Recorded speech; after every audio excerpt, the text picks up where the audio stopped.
When we think of nurses, we think of people who are kind, compassionate, caring, and they love helping people. Well, today, we are going to talk about the dark side of nursing that you probably haven't heard of. We'll get into it after I hit this music. Joining me this week is Nurse Practitioner Tina Baxter. Tina, thank you so much for coming on today. Thank you. Thank you for having me. I was really excited when you sent me an email and told me about your topic because I've worked in the healthcare system since right out of high school. I was 18 years old. I became a nurse aide, worked in it till I was about 41, 42 years old. I left as an endoscopy technician for Mayo Clinic. And I'm excited to hear your stories because I've seen some of the stuff firsthand. Tina, before we get started about our topic, tell us about yourself. How'd you get into the healthcare system? Well, interesting enough, I started out as a CNA as well. Okay. Or actually, if I go back, even I started as a lab technician. So I interned in the lab during high school. It was a high school program, and I worked in the lab for about 3 years over the summer. And then I became a nursing assistant while I was trying to figure out what to do with the rest of my life when I decided not to go to medical school. And so then I had to figure something out. So I got a job working as a CNA, and that led me to nursing. And that's been a love affair for over 25 years now. I just love what I do as a nurse. I went back to school and became a nurse practitioner, and then I got hit by the entrepreneurial bug, and now I help other nurses build their dreams as well. Awesome. What area of focus is your nurse practitioner in? A gerontology. So I work with older adults. Okay. So my background is mental health and psychiatry. I worked in mental health for a very long time, addictions, and I missed long-term care. I missed working with older adults. And so now I get to marry both worlds and do a lot of Yeah. geropsychiatry. Yeah. So the topic and title of this episode is Nurses Eat Their Young. It sounds a little harsh, horrible, but Tina, what have you experienced or witnessed firsthand when we got these brand new, eager nurses starting their career for the very first time? One of the things that I experienced early on as a brand new nurse, and I had some wonderful mentors, so my experience wasn't completely negative, but I had a particular manager that she was not honest. That was the biggest thing. In fact, I learned so much from her about what not to do as a manager so that I could be the polar opposite of her when I became a manager. So she would lie. She would say things like, I want you to do this, right? And tell you, so you would do it. And then when it didn't work out to how she wanted it to go or whatever, she got pushed back from upper management. Then she denied saying that. It got so bad and so toxic. And again, I was a brand new nurse. So this is my first nursing job. Yeah. It was so toxic that I flat out refused to do anything that she told me to do unless she put it in writing. Yeah. Because she would frequently forget what she just told you to do. My first night off of orientation, I was immediately put into the fire as charge nurse. So I was in wow. orientation on second shift, and I was charge nurse on third shift. And my manager said, if you have any problems, just give me a call. Well, I had no unit secretary, had a nursing assistant who had very bad knees. We had patients that needed vital signs every 2 hours. And and we had 2 admissions that night. So I was running around crazy. I called her for support to ask questions. And of course, she never answered her phone. So fast forward to about a year or so later, and I had, jumped in, stepped up, did a whole lot of things. I was adjunct faculty for the local community college during that time because they wanted a clinical instructor with a BSN to teach the LPN students who were getting their RN because they got rid of all the LPNs at the hospital. So it was a hospital program with the college. And so I had to do their clinical rotation in psychiatry. Nobody else would do it. So I said, I'll do it. So I'd been a nurse for about a year. So I had done all those things, hopped in communities, did all the stuff that, you do. You're very eager in your first job. And because of that, another hospital asked me to come on as their very first nurse supervisor in psychiatry. So I told my boss, hey, I'm getting ready to go take this job. I'm leaving. And again, this was a very toxic work environment to where I ended up working 3 doubles back to back. Oof. And I'm talking about 16-hour days, and they would have made it 20 if they could have gotten away with it. But anyway, so I was leaving. I had opportunity to get a promotion, so I was leaving, and she sat there in the interview, my exit interview, and said, "Well, do you really think you're ready to be supervisor?" I just looked back at her and I said, "Well, you know what? They think I'm ready to be a supervisor," and Well, left it at that. they made you a charge nurse first day out of orientation, a brand new student first day of orientation. I remember when my wife became a charge nurse, it didn't happen the first day. One, she had to apply for it, you Mm-hmm. know, and two, there'd be no way, like, the only hospital experience I have is Mayo Clinic in Mankato. Mm-hmm. So there's no way they would have allowed a brand new nurse. Oh, by the way, you're charge nurse. You're responsible for everything. Like, oh my gosh, that's like a setup for failure on day Mm-hmm. one. Mm-hmm. Yeah, they just basically said, "Well, we have no one else to come into work, so you're going to be it. You're on call, so now you're charged." Was this like a small town hospital? This was the only hospital in the area. I won't call their name because people may know who they are. Yeah, that's fine. This is before they were bought by a larger system. Okay, but like, how big's the population are we talking about that you guys are It's a serving? college town, so yeah, it's Okay, so it's probably like my mid-sized. town. Yeah, mid-sized Yeah, city. And here's the thing: this is what you would get. You would go to these staff meetings, and they would say things like, "Well, if you don't want to work here, you can always go work somewhere else," knowing that there's no other hospital in the city, right? So you'd have to yeah, go out of the city for a lot of people, and it was just that type of toxicity. I remember when I was a nursing student, the hospitals would play this game where they would lay off all the experienced nurses and hire new grads. yeah, And so the nurses on the pediatric floor at this particular hospital would not train us. We didn't hardly do anything with a patient while we were in nursing school because they were afraid we were there to take all their jobs. So those are some of those negative experiences that you can have. Little snide comments. You ask a question, they, give you the side eye, like, shouldn't you know that? Didn't you go to school, become a nurse? Didn't you get a bachelor's degree? Because this was back when a lot of the nurses were either diploma nurses or associate degree nurses. So if you went and got a bachelor's degree, there's a lot of friction there saying, well, you think you're better than us, that type of thing. yeah. And I'm like, I don't like to play those particular games. So I had some really great nurses that were supportive of me and would make sure that I got extra experience, and they would walk you through things. And then, of course, you had some that are just, out for themselves and were bitter people. But as a Yeah, new person, it's hard to navigate that. the fact in orientation they told you if you don't like working here, go find a new job should have been like your first red flag. I was like, boy. Yeah. I had a friend who worked at our local Walmart distribution center, and she did it just for like the holidays. And she told me her first day out there in orientation, the shift leader, whatever, says, "Now I know half you guys are going to quit by next week." I was like, oh my gosh, you're already, putting that thought into their head that this job sucks, and Mm-hmm. you know, get ready to find a new job. It baffles me that they would do that in orientation. They would actually just say that, but especially with a shortage of nurses. Now you're a nurse practitioner. Have you experienced new nurses getting bullied by the experience? Have you seen a lot of that? Can you share some of those stories? Yeah, so I remember in my graduate school, I had a preceptor for my program who happened to, by the way, be gerontology, the major that I eventually transferred to. And the staff, the faculty were all like, "She's wonderful, she's great." They really pumped her up. "You're going to love working with her." And it was not a pleasant experience. I saw some unprofessional behavior that I hadn't experienced in quite a while. I mean, things were like she was throwing charts and Wow. yelling about something that didn't get done and just having a hissy fit over things. And so then she wouldn't let me do things, didn't really want to talk to me. And so she reported back to the faculty that I seemed tired when I came to clinical. Well, of course I was tired. I worked second shift. I was second shift supervisor.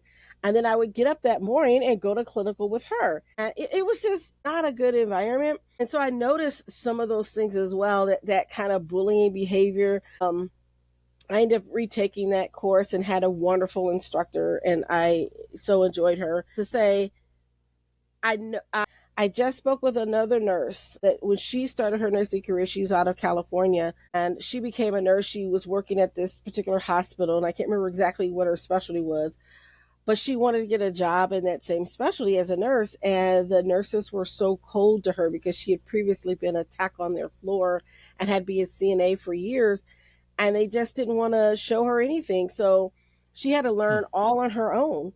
And the only two real supportive people that she had were these two doctors that helped her out and would take her into procedures and show her, what they were doing with the surgeries and things like that. And that's how she got a lot of her training, because the other nurses just didn't want to do it because she'd been an aide for so long.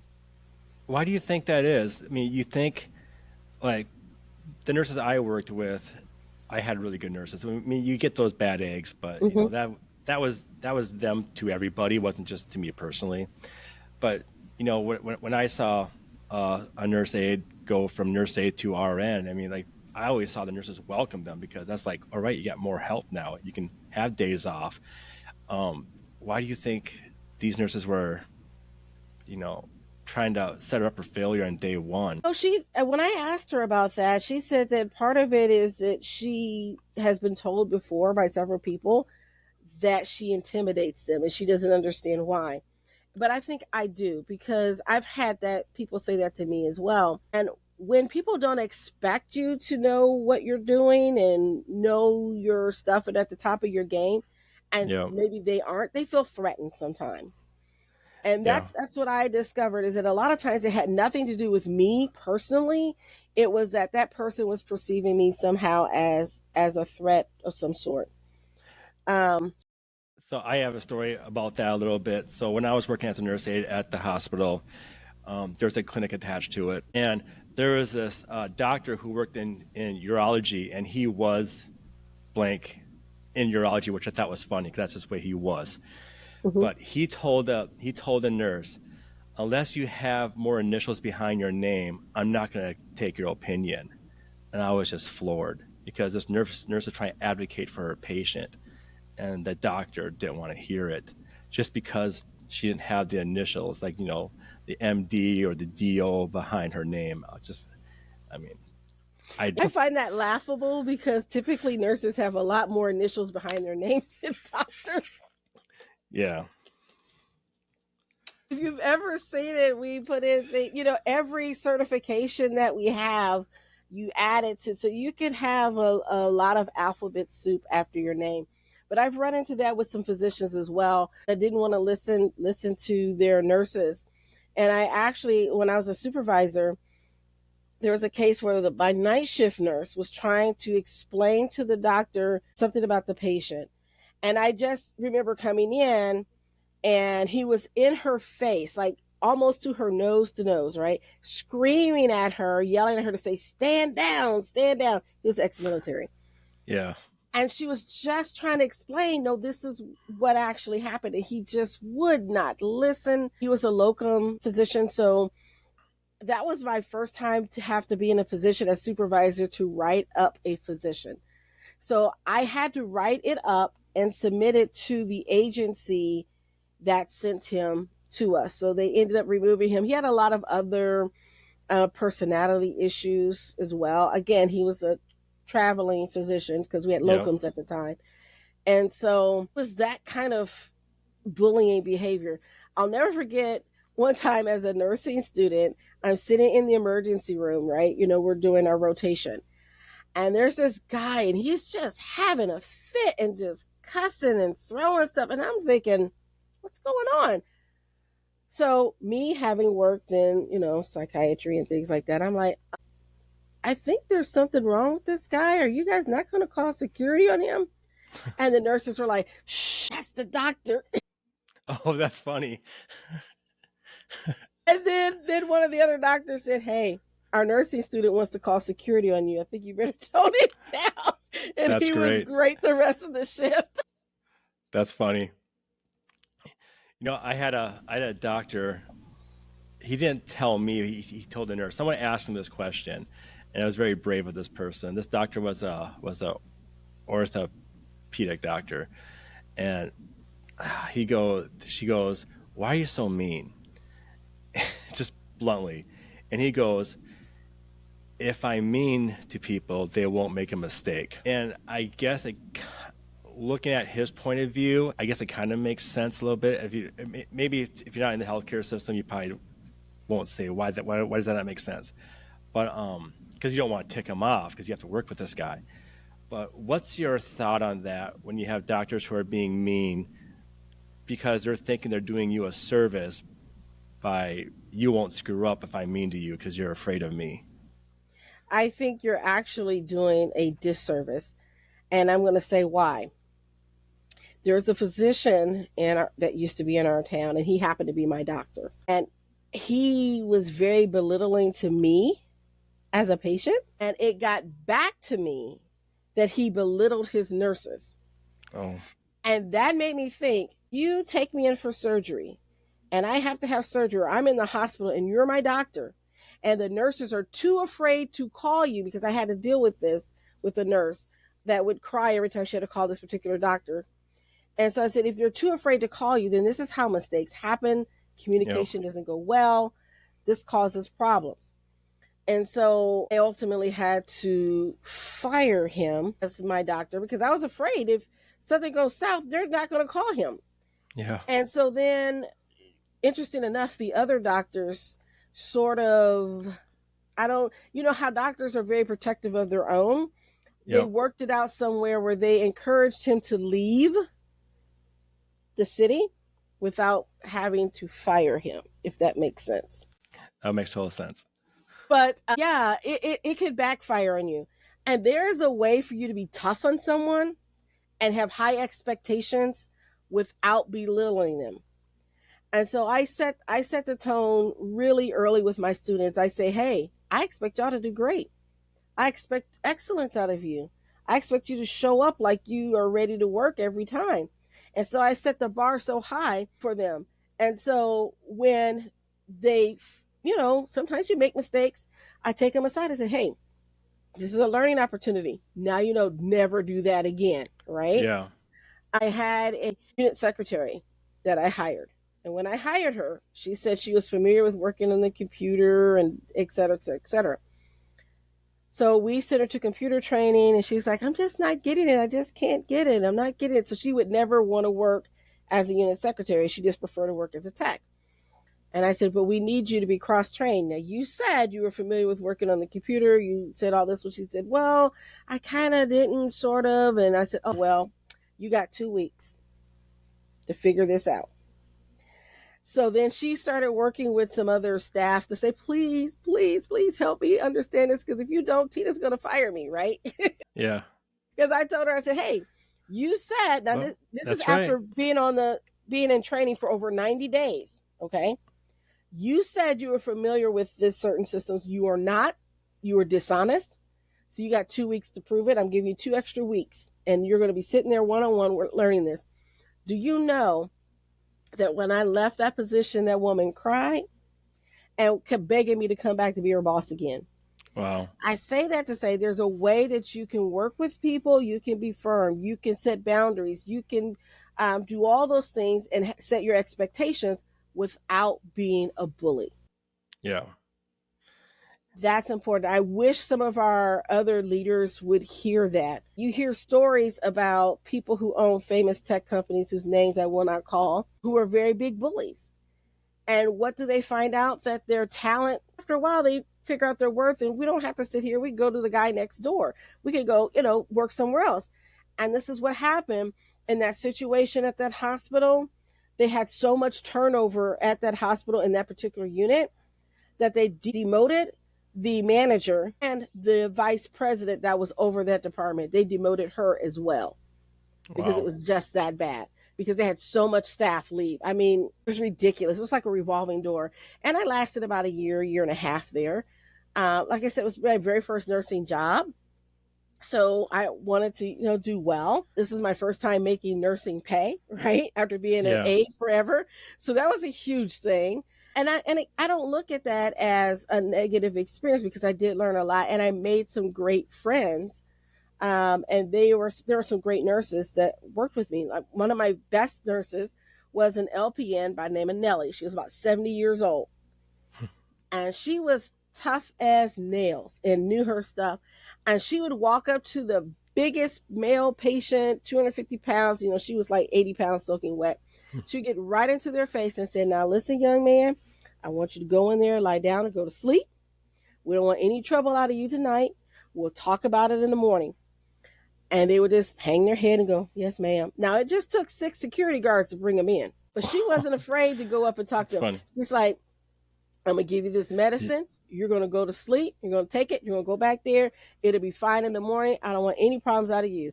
And they would just be like, yes, ma'am. And they would go right to bed. She was like everybody's grandma.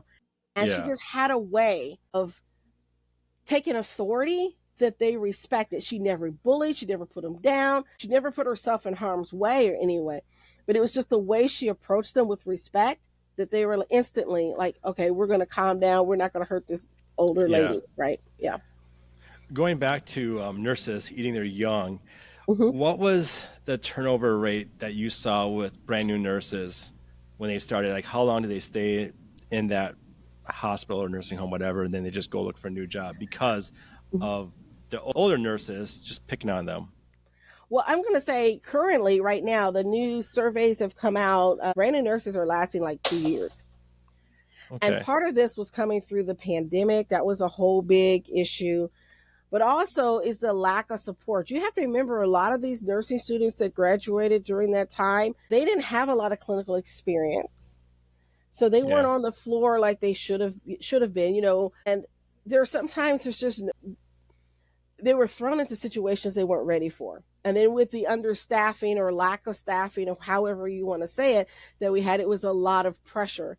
And when you're just learning your craft, to be thrown into that and been told, oh, by the way, you got 3 months experience, so you're the most senior person working here, is tough. And so I understand how horrible that can feel. And a lot of times we're taught as nurses, when you graduate, go to med surg, right? Everybody needs to go to med surg. That's what we're told.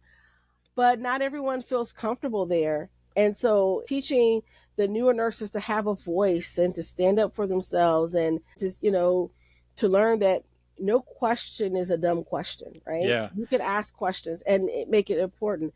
A lot of times when people become preceptors, it's one or two things. You either apply, some places have, you apply to be a preceptor and you get a little extra bump in your pay. But a lot of times you're just told, oh, by the way, you got a student or you got a new nurse, you got to train. And they don't train the preceptors to be good preceptors. So if you get anybody out there doing it makes the experience very negative. And so when we set up our precepting program, one of the things I did was to make sure that the person wanted to be a preceptor, and we would evaluate them and how they were able to precept. And if you're not a good preceptor, we just don't assign new employees to you. Because not everybody is cut out for teaching. Teaching's a whole new skill you have to learn. You can be great working with people, but when you got to teach somebody, that's a whole new skill. And I teach kids for a living. It's tough. It's something that you can't learn. You just have to know how to do. I remember when I was an aide, I had a brand new nursing student. Her name was Lindsay, and she didn't know how to put somebody into the sling for the lift to get them out of bed. And I just showed it to her. So, I feel like some of these nurses who go through college, I feel like they have so much stuff they have to learn that they tend to miss some of these simpler things that you think that they would do. And the nurses who've been in nurses for like 30 years, 40 years, I can't say 20 years because my wife's been a nurse for 20 years. But these nurses who've been a nurse for a very long time, I think they tend to forget what it's like their first day of being nursing. And, maybe we should, do you think we need to change the standards of training for nurses? So maybe they can eat. Do we need to train the students so they can meet the expectations of the older nurses, or which now that I think about it, it's kind of hard to do because they don't have the experience. But well, I think part of it, what it is that it's almost like a hazing, right? Yeah. I had to go through it, so you have to go through it. And this is something that is not just in nursing, but I noticed that in medicine as well. I remember when they changed some of the rules about letting the residents sleep and get their proper rest because they were making mistakes. And we were Yeah. showing that, mistakes happen. And a lot of the feedback that we got from the older doctors were, well, I had to go through it. I had to do it. And that's kind of the same way with nurses. They're like, well, I had to deal with it. I had to figure it out. I had to learn it. So you have to. And so I think we need to change some of that Yeah. narrative. And that I think is a really wrong mindset. And so if we start out from the beginning in helping nurses understand how to educate and be good preceptors and how to facilitate learning, not everyone learns the same way. There are some Yeah. nurses that can read something, they got it, they can do it. There's others that need to see it demonstrated and they have to do it themselves and teach it back to you. So we have to be flexible in our approach. We just can't use a one size fits all. And it's one of the things I had to learn as an educator and as a preceptor is to slow down. Yeah. Things that come easily to me may not come easily to others. And it was that epiphany that helped. And this is one of the reasons why I'm thankful for a unit secretary that I had. I was training a nurse on how to do something on the computer, and he had to stop me. He said, "Now, I understand you know what you're doing and you are familiar with this. But I could tell from the look on her face she had no clue what you were talking about when you just went through that." And it was him having the strength and the foresight to see that, and insight, I Yeah. should say, to see that and to stop me. And that helped me so much. And I remember that not everybody will get it the first time. Not everybody will get it the same way that you do. So you need to slow down and make sure you're bringing everyone along. Now, that being said, obviously, like the woman that was supposed to learn the computer training, this was basically her not having confidence in herself, Yeah. but I had confidence that she could learn it. And so if I gave her a deadline, I knew that she would rise to the challenge. So Yeah. there's a little bit of difference in that. But as I said, I think a lot of it is that model behavior. It's like being in a family of dysfunction Yeah. where you see mom and dad fight all the time. It may get physical. So then now you pick a spouse and you guys fight all the time and it may get physical. And then your kids see that and it just keeps the cycle going. And I Yeah. think that's It never partially what's ends. happening. It never ends. But we Yep. have to be the ones to stand up and say, not anymore. Yeah. Yeah. When you got nurses saying, well, I went through that, I would say back, well, did you enjoy that? Do you want to Yes. keep these new nurses? These new nurses, they're probably not married. A lot of them probably not married yet. They can get up and leave and make your job more work. So why would you do that to your new nurses? Yeah. Yeah. Yeah. Tina, I want to thank you so much for coming on my podcast. If people want to get a hold of you, how can they do that? They can always reach out to me at the nursesharkacademy.biz. That's my website. Or you can follow me on my social media. I'm on LinkedIn and Facebook and Twitter and everywhere else. And so I'd be happy to provide those links as well. Yeah, awesome. And if you're listening on audio, I'll have all that information in the description and on YouTube. You obviously, I don't have to say it, you saw it go across the screen. So, Tina, thanks again for coming on today. Thank you.